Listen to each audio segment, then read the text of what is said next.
going this transition to Division II, as somebody who covers this professionally, what has been your take on it? It's been fun to watch because it's been pretty impressive how they've done it. Yeah. Because you know, they were taking somewhat of a leap of faith when they kind of, not just the transition to Division II, but kind of committing themselves to be more serious about sports and be more serious about sports besides football. You know, and then even with football, you know, the new stadium and all these things, and you know, when they come out talking about that kind of stuff, it's kind of like, wow, are you sure you're not biting off more than you can chew here?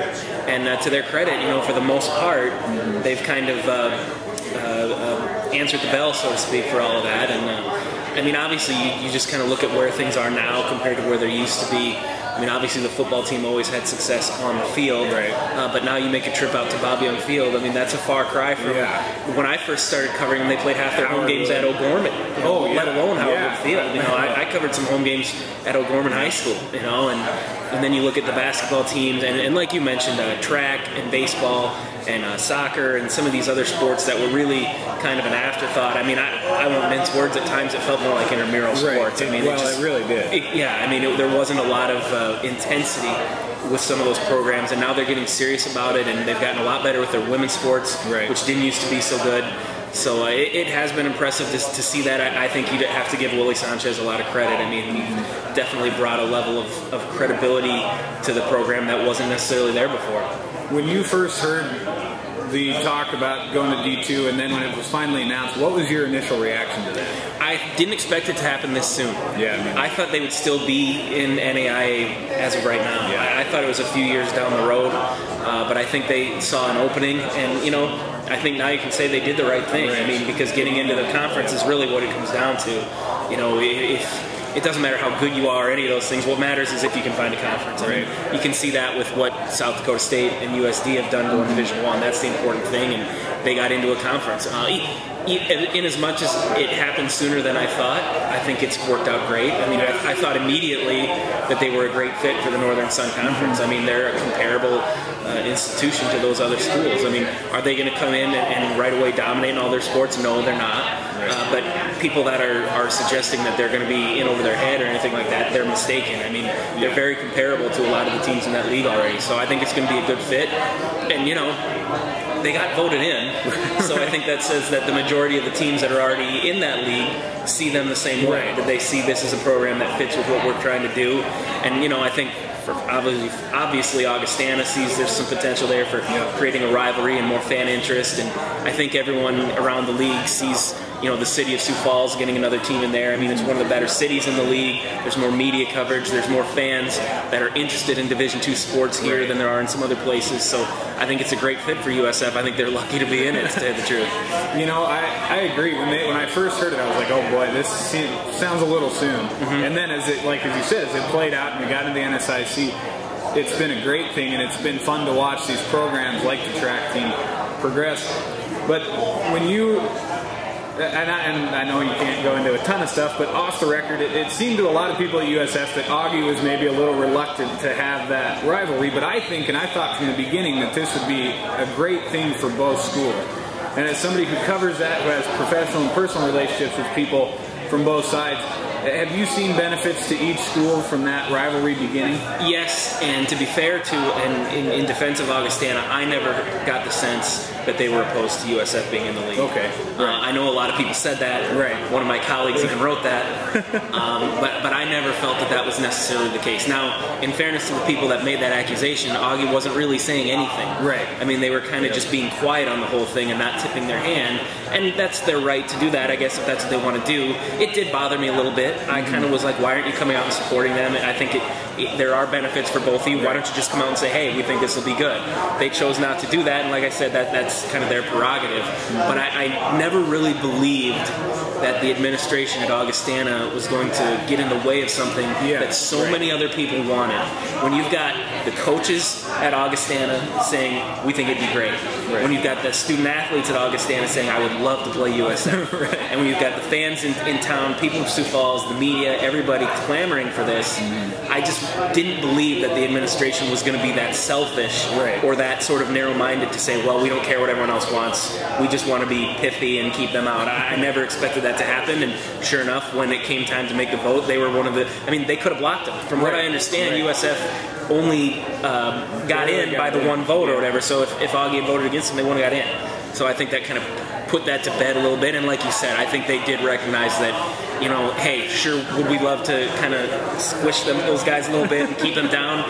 There'd be something to that, but they'd be cutting off their nose to spite their face. You know, I mean, there's too much of a benefit to Augustana to bring that in there. It just feels like a sibling rivalry. Well, and you know what else I think is, I think people in this region that follow area sports, not just, you know, certain teams or certain conferences, look at what's happened with South Dakota State and USD going Division I. I mean, that's become a big deal. We've seen that Summer League tournament just this week when they play basketball. It's a huge, huge deal. Augie and USF don't want to get left behind. They don't want to become this afterthought. Well, now USD and SDSU are Division I, so no one's paying any attention to us anymore. Having that rivalry and playing each other every year in football and playing each other twice a year in basketball and even in other sports, that's kind of a way for them to stay on the radar amongst the casual fan who isn't necessarily aligned with one of those two schools. Because when USF and Augie play football next year, there's going to be a lot of people interested in that game. It's not just going to be Augie boosters and USF boosters. That's going to be a big deal, and I think they understood that there was value in that. Well, I got to talk a little bit about the D2 transition and how it's gone so far. As you look at it now, Matt, when you look back on this year as everything's starting to wrap up, we obviously got track and baseball still going and basketball still going, but when you look back on this year, from a journalist perspective, what are you going to think of? What is kind of the best way that you've thought of to describe how this year's gone for USF? I'd say it's been a little weird.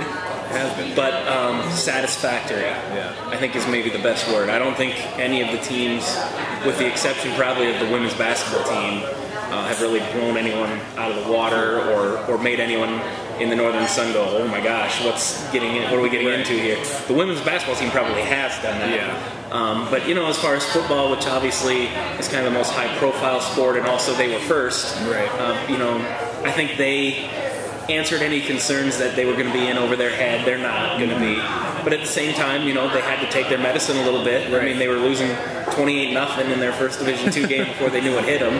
And, you know, took a couple of losses, but got their feet underneath them and came back and won some games and, you know, very nearly beat a Division I team again. So I think they proved that they're going to be okay. You know, and then as we moved into basketball season, like I said, the women have been tremendous. I mean, and not just their record at 19-3, but I mean, beating virtually every Northern Sun team that they've had to play. I mean, you can look at the Northern Sun Conference on the women's side right now. I think USF, if they were in the conference this year, would be in the top 3, 4, 5 teams in their conference right now. And so I think in that sport, I think the opposing teams and coaches are kind of going, great, can't wait for these guys to get in here. Of course, they're going to graduate some really important seniors, so they might take a step back too. And you know, the men's basketball team got off to a dreadful start and looked like they were going to take some lumps, and that was maybe the one team that you kind of wondered, geez, how long is it going to take them? And you know, now they've made some strides this year and come back and won a lot of games and proved that, because I think the big concern was, geez, they're not winning games and their best player is going to be gone next year. And now they've kind of, some other guys have stepped up a little bit, and I know Chris Johnson has some scholarships to play with going into next year. So I think, like I said, satisfactory, I think, is the best word to go for. I think everyone has proven that they're going to be okay. There's still a lot of work to do. I mean, I certainly wouldn't expect any of those teams to step into the Northern Sun next year and win the conference. But I think they're all going to be able to step in and compete and do just fine. I agree with that whole assessment. Weird has been right. Well, not having all those rivalries in the conference and not really having something tangible to play for. No Northwestern, no Morningside, no playoffs. You know, and for programs that, other than just the football team, a lot of programs that have been there in the end, with the basketball team going to a couple national tournaments, both the men's and women's, and so it's been a bit strange. But what do you think? Which program do you think is the most ready to go in, looking forward and knowing that you're losing some people from each team? I think the baseball team is going to be fine stepping in. I think they're comparable to the Northern Sun right now. It would be easy to say the women's basketball team, But like I said, they're losing 3 of their best players, so I'm not quite sure how that's going to go next year when they transition over. The men's basketball team, I think, is going to be fine, but they are also going to have a little bit of an adjustment period. The football team, ironically, as difficult as their season was to start, by the end of it, I was pretty convinced that, hey, this is a team that's ready. Yeah. You know, they're going to be fun. There aren't going to be too many teams in that Northern Subconference where they can at least compete. Right. I mean, I don't expect them to go in and be a playoff team next year, but I think anything between 3-8 and 8-3 is a possibility next year, just because that conference has gotten so much better in football. There's a lot more parity. I mean, Augustana this year had a great team, and they only went 6-5 just because they lost a lot of close games. So that could happen to USF too. But you just look at the talent and look at the strides they made throughout the course of the season, and plus the fact they're fully funded in a league that some of the teams aren't fully funded. I think they have a chance to step in and compete and be able to play with anyone in that league right away. And an awfully nice recruiting class. From all ways you look at it, it seems like a really nice recruiting class is our first year going into Division II. And not just that, but who did they lose from last year? Not a whole lot of guys. You know, they lose their best offensive lineman, they lose a good receiver and special teams guy, Michael Hicks, and some good linebackers, but, you know, I think they've got a lot of good talent coming back, and some guys that were maybe, you know, part-time players last year are still trying to kind of figure it out, that will step into bigger roles next year. You assume the quarterback situation is going to be a little bit more settled, and then, like you said, the recruiting class brought in some athletes in some places where they needed it. So I definitely think the football team should be feeling pretty good making that transition.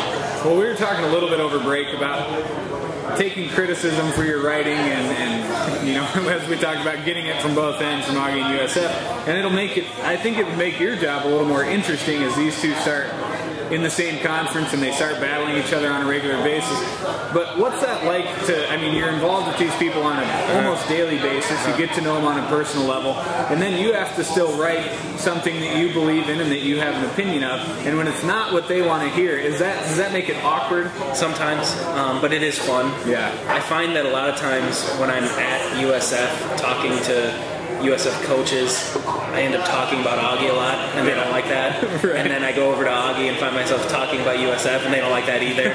Like, why do you keep talking about them? Because I was just there 5 minutes ago, you know. Because, I mean, I literally, not only covering them both, but the fact that they're right next to each other. Right. I mean, like yesterday, I drove over to the Stewart Center, sat in Trapp's office for a few minutes, sat in CJ's office for a few minutes, got in my car, made a 30-second drive over to Augustana, and sat in their coach's office for a few minutes. And I accomplished all that in the space of a couple of hours.